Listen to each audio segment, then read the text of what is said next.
Este 8 de marzo quiero rescatar del olvido a una escritora mexicana muy importante. Su nombre es María Enriqueta Camarillo.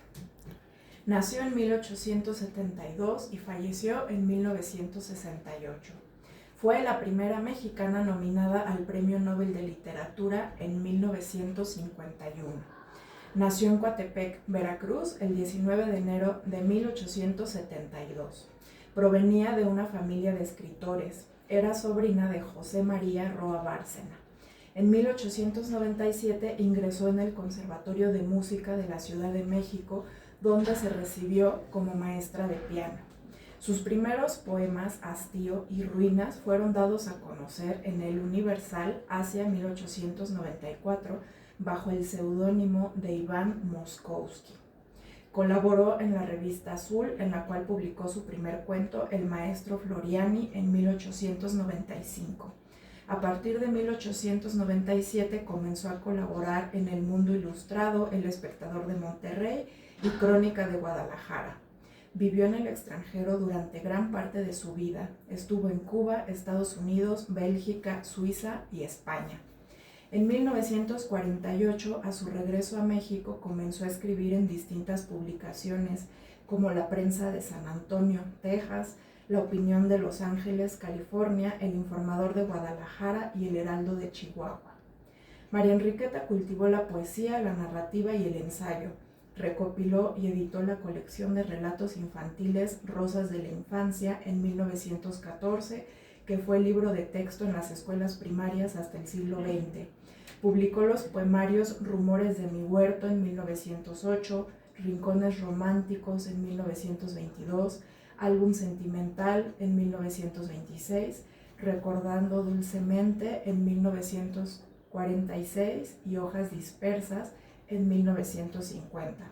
Las colecciones de cuentos Sorpresas de la vida en 1921, Entre el polvo de un castillo en 1924, Lo irremediable en 1928, Cuentecillos de cristal en 1928, El arca de colores en 1929, El misterio de su muerte en 1926 y las novelas Mirlitón el compañero de Juan en 1918, Girón de Mundo, 1918 y El secreto en 1922. Falleció el 13 de febrero de 1968 en la Ciudad de México. Estos datos biográficos fueron tomados del libro El cuento mexicano en el siglo XIX, coordinado por Blanca Estela Treviño, coeditado por Esfinge, Conadculta y el Instituto Nacional de Bellas Artes. Ahora les voy a leer un pequeño cuento de la autora llamado El tranvía y que va a ser tomado de Sorpresas de la vida, novelas cortas, Madrid, imprenta de Juan Puello, Biblioteca Nueva. En el tranvía. Ya vuelvo, digo, al salir a doña Catalina, la buena anciana que desde hace 5 años me tiene como pensionista en su casa de asistencia. No puedo esperar el resultado de esas cartas entre las 4 paredes de mi cuarto. Me marcho, pues, a la calle. Un paseo por el parque aprovechará muy bien, me responde doña Catalina con interés afectuoso. De lo que hay que guardarse es de ir a encerrar el cuerpo en los tranvías, todos faltos de aire y malsanos. Para hacer los estudios de psicología que tan loco traen a usted, bastará sentarse en un banco bajo alguna espesa sombra. No ha de faltar quien se acerque a ella y entonces habrá modo de observar. Pero lo que no es de aprobarse es ese empeño por andar empaquetado en un vagón solo por el gusto de estudiar a nuestros semejantes. Sería criminal desaprovechar una tarde tan hermosa. Pierda usted cuidado, digo, deseoso de complacer a la buena señora, que sin merecerlo yo se toma y se ha tomado siempre tanto interés por mí.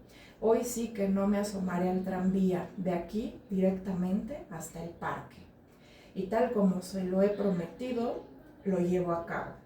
En efecto, la tarde es hermosa. Cruzo deprisa las amplias avenidas donde el ruido y el movimiento son intolerables y llego en un santiamén al Parque de los Rosales. ¿Cuál es el sitio mejor? aquel en la gran glorieta de la fuente de Orfeo, en el banco del fondo, bajo la movible y fresca sombra de los alisos. Atravieso deprisa la glorieta, temeroso de que otros más ligeros me ganen el banco, y llego por fin a tiempo para posesionarme de él. Un airecillo suave sopla sin cesar. Debe de venir de lejos, porque trae los olores de la menta con que en este tiempo se cubren los montes y los valles. Quizás habrá cruzado sobre el mar, porque viene fresco.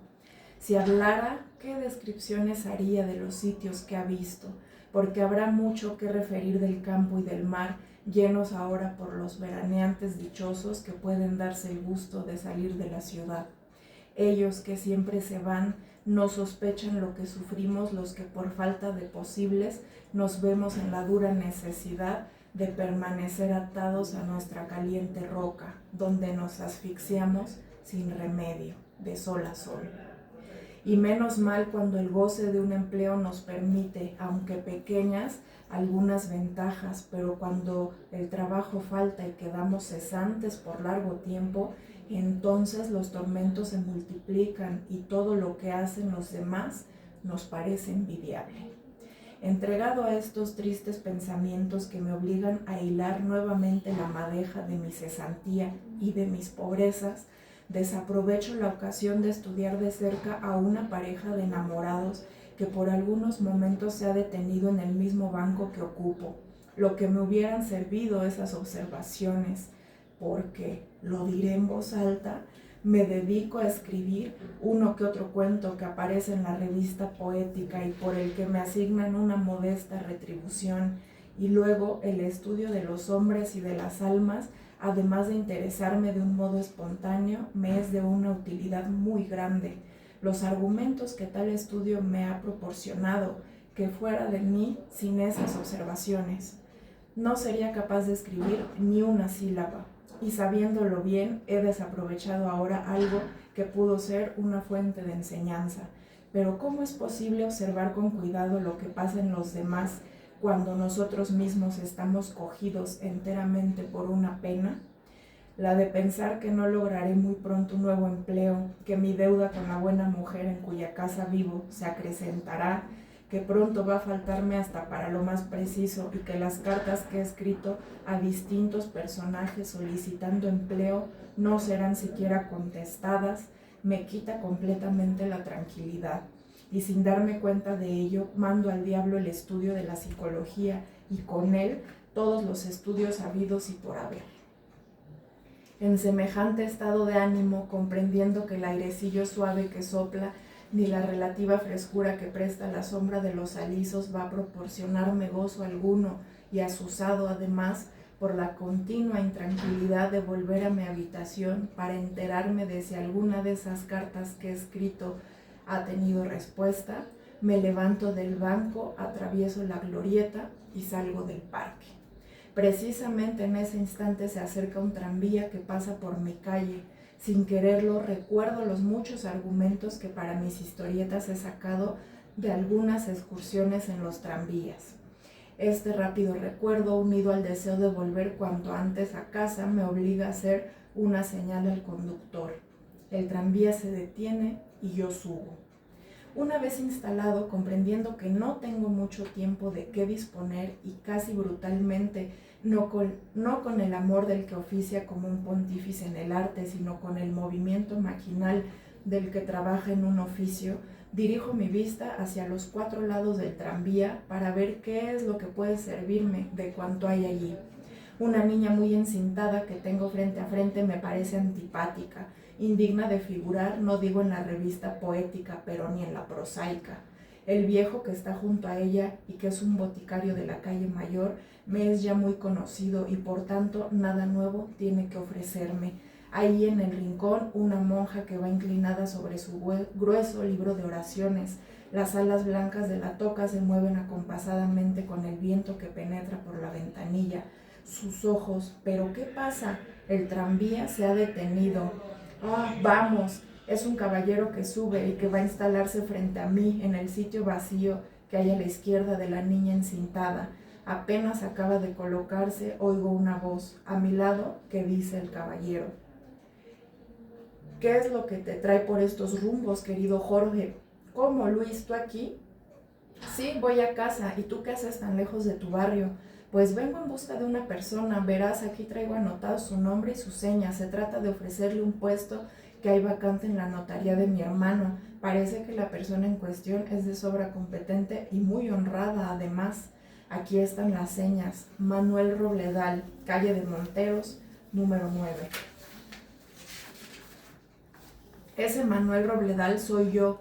Esa calle de Monteros es la mía. Y ese número 9 es el de la casa en cuyo piso segundo está la modesta pensión donde vivo.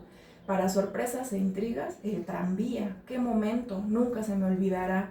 Me viene el ímpetu de hacer públicamente a don Jorge la declaración que en privado acabo de hacer a mis lectores, pero me detiene un solo inconveniente, pensar que mi traje se halla un poco deteriorado, pues desde mi cesantía tengo encerrado en el guardarropa lo mejor de mi vestuario, con objeto de que se conserve más.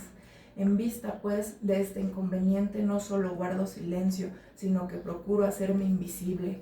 Y mientras los dos amigos conversan sobre diversos temas, yo formo a las volandas el plan que debo seguir. Al llegar a la esquina de la calle, descenderé violentamente del tranvía y ocultándome entre la gente, correré hacia mi casa y cambiaré deprisa mi viejo traje por el mejor de mi vestuario. Así, cuando el caballero don Jorge se presente, otro caballero correctamente vestido saldrá a su encuentro. Y tal como lo pienso, lo hago. Al llegar a la esquina, bajo del tranvía como alma que se lleva el diablo, me pierdo entre los grupos de viandantes y en menos de un decir Jesús, llego a casa y subo como un relámpago los 4 tramos de la escalera. Doña Catalina se ocupa en regar las plantas de sombras que tiene en el vestíbulo.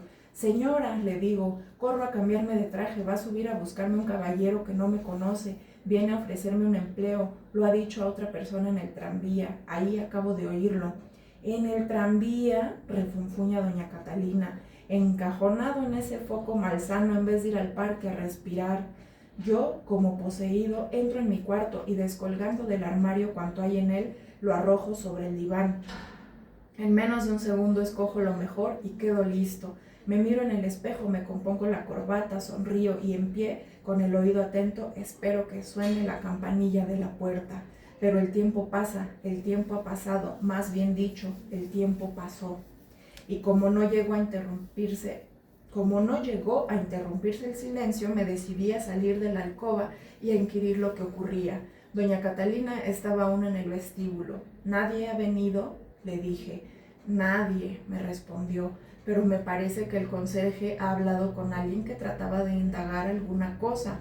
Sin esperar a más, me asomé por la barandilla de la escalera y grité a portero.